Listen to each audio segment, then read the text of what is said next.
स्वागत है आप सबका फिर से एक नई यूनिट में जिसका नाम है प्रॉब्लम सॉल्विंग और निगोशिएशन स्किल। आज इसको ख़त्म करना है।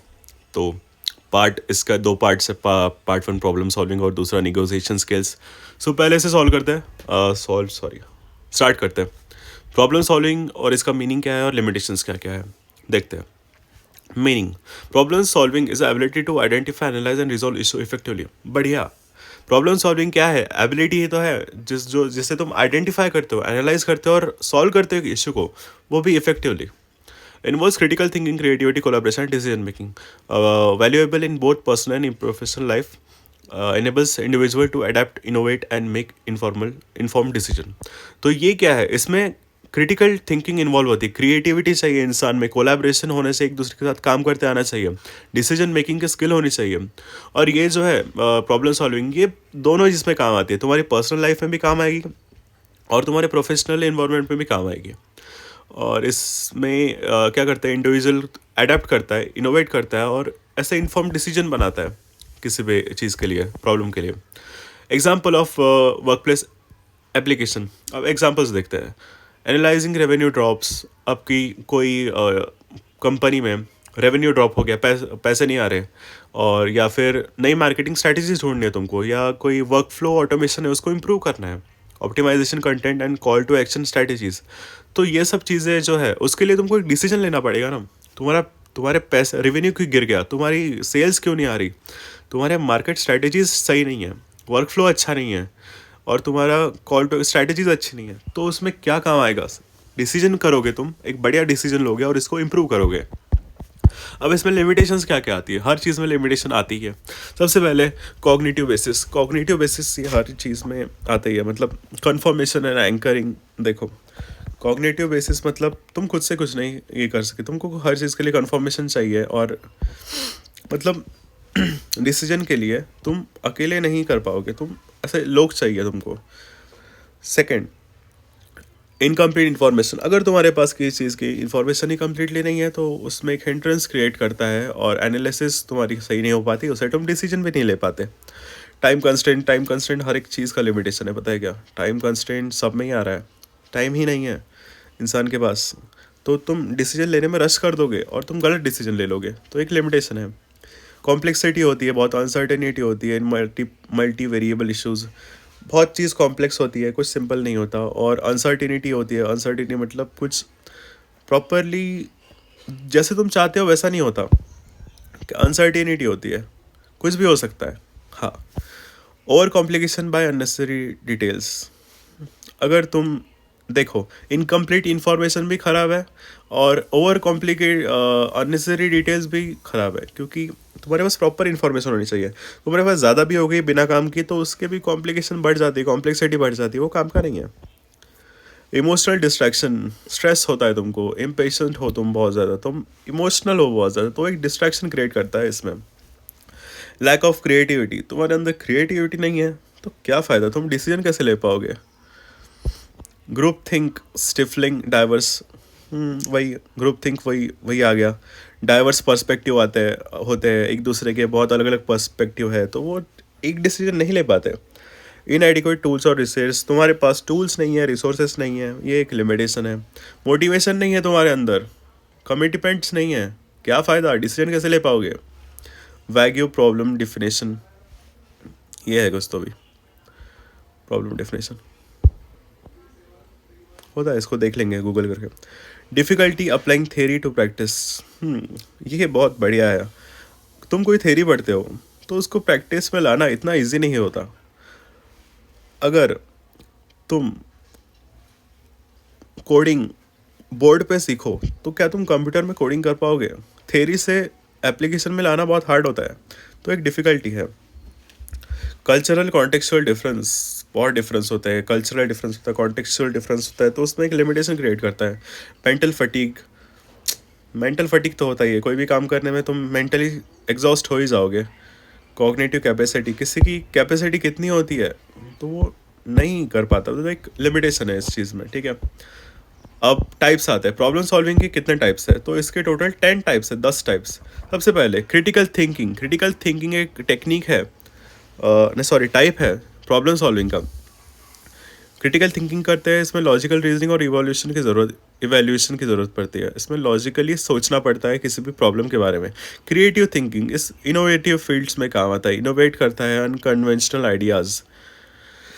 क्रिएटिव थिंकिंग बहुत काम आती है कोई भी क्रिएटिव फील्ड्स में, कोई भी प्रॉब्लम सॉल्व करने में, ठीक है। एनालिटिकल थिंकिंग, एनालिटिक्स के भरोसे पे तुमको डिसीजन लेना पड़ता है। ब्रेक डाउन प्रॉब्लम मेथोडिकली, उसको ब्रेक डाउन करो, एनालिटिक्स निकालो और उसके बेस पे डिसीजन लो।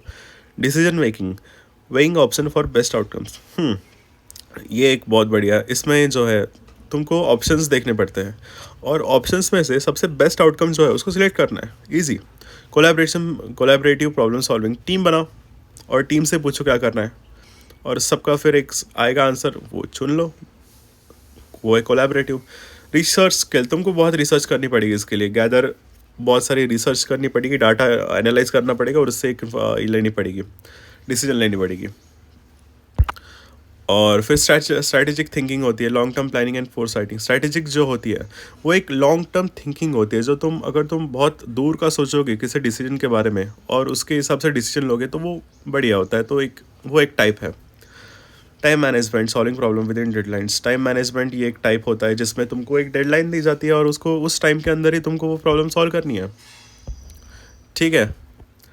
और एडेप्टिबिलिटी, एडेप्टिबिलिटी भी होता है एक टाइप प्रॉब्लम सॉल्विंग का, जिसमें तुम एडजस्ट करते हो कंडीशन, जब चेंज होते हैं, चेंजिंग कंडीशन में तुम खुद को अडेप्ट करते हो, तो वो एक ये टाइप है। रिसोर्स मैनेजमेंट भी एक टाइप है।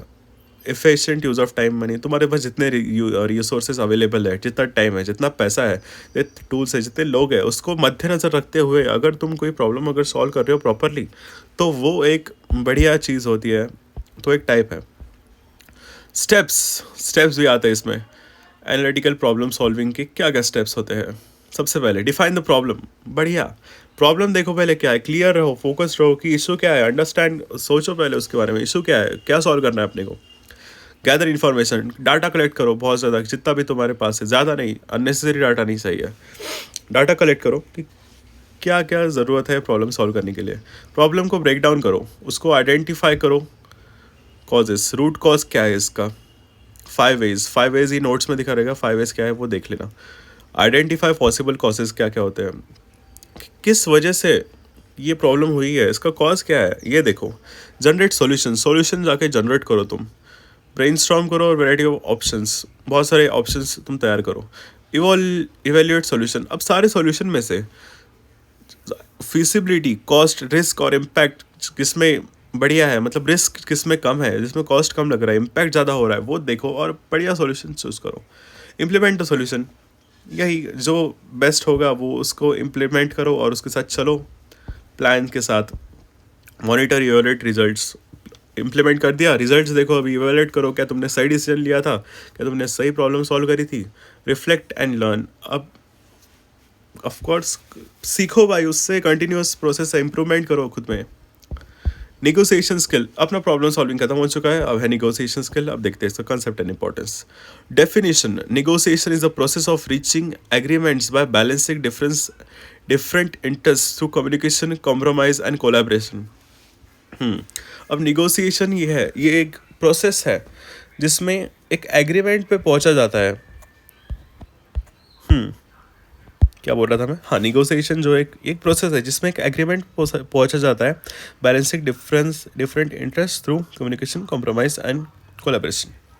अब कोई दो इंसान है जो अलग अलग स्टेट्स है, जो अलग अलग जिनके इंटरेस्ट अलग है, वो अगर किसी चीज़ पे निगोशिएट करेंगे, मतलब किसी एक पॉइंट पे दोनों भी एग्री करेंगे, क्या कम्युनिकेशन करके, कॉम्प्रोमाइज़ करके, किसी एक को तो कॉम्प्रोमाइज़ करना ही पड़ेगा, और कोलैबोरेट करके, तो वो होता है निगोसिएशन, ठीक है।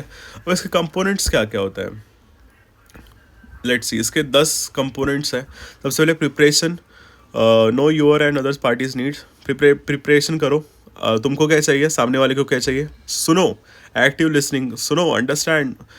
मोटिवेशन एंड कंसर्न, उसका कंसर्न सुनो कि क्या प्रॉब्लम है भाई। क्लियर कम्युनिकेशन, बढ़िया एक्सप्रेस करो खुद को, कम्युनिकेशन क्लियर रखो, और एक्सपेक्टेशन क्या है वो भी क्लियर रखो। फ्लेक्सिबिलिटी, अडेप्ट करो खुद को न्यू प्रोपोजल सिचुएशन से, ऐसा नहीं एक बात पे अड़े रहने का, नहीं, खुद को भी अडेप्ट करो कि क्या बोल, सुन तो ले कि आगे वाला क्या प्रपोजल ला रहा है नया।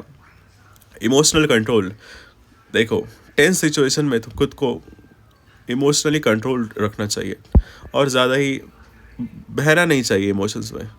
प्रॉब्लम सॉल्विंग एबिलिटी तुम्हारे अंदर, प्रॉब्लम सॉल्विंग एबिलिटी होनी चाहिए, ऑफ कोर्स होनी चाहिए। बिल्डिंग रैपोर्ट्स, रैपोर्ट्स मतलब ट्रस्ट बिल्ड करना, गुडविल जो होता है वो एक रैपोर्ट के साथ बहुत अलाइन करता है कि इज्जत इज्जत बनाए रखो खुद की और ट्रस्ट रखो उस पर। बांटना अवेयरनेस, अब बांटना मतलब बांटना नहीं होता, बांटना मतलब best alternative to a negotiated agreement. अभी ये जो होता है, अगर कोई निगोशिएटेड एग्रीमेंट है उसका बेस्ट अल्टरनेटिव ढूंढो जिससे दोनों खुश रहे, कोई दुखी ना हो। तो ऐसा ये होता है। कॉम्प्रोमाइज़, बैलेंस, कॉम्प्रोमाइज़ तुमको करना पड़ेगा। बैलेंस असर्टिवनेस एंड कॉन्सेशन, दोनों को किसी ना किसी चीज़ पे कॉम्प्रोमाइज़ करना पड़ेगा, तब जाके एक चीज़ पे एग्री करेंगे, नहीं तो फिर तो ऐसे चलते ही रहेगा ये चीज़। Closure, enclose clarity and mutual commitment to the deal. Closure करो मतलब ख़त्म करो भाई इस बात को। अभी दोनों एक चीज़ पे एग्री कर गए, दोनों के मन में क्लैरिटी है और म्यूचुअल कमिटमेंट है और डील है कि ये बात तेरी सही है, ये बात मेरी सही है, यहाँ पे अपन निगोशिएट करके एक चीज़ पे आ गए, तो बस ख़त्म करो। एक सेकंड रुक जाओ। काय नाही काऊन 10 मिनटं, ठीक है ठीक है। अब देखते हैं इसका इम्पोर्टेंस ऑफ निगोशिएशन स्किल्स। अब ये स्किल्स है, इसके इम्पोर्टेंस क्या है, तुमको निगोशिएशन स्किल्स क्यों इम्पोर्टेंट है जीवन में।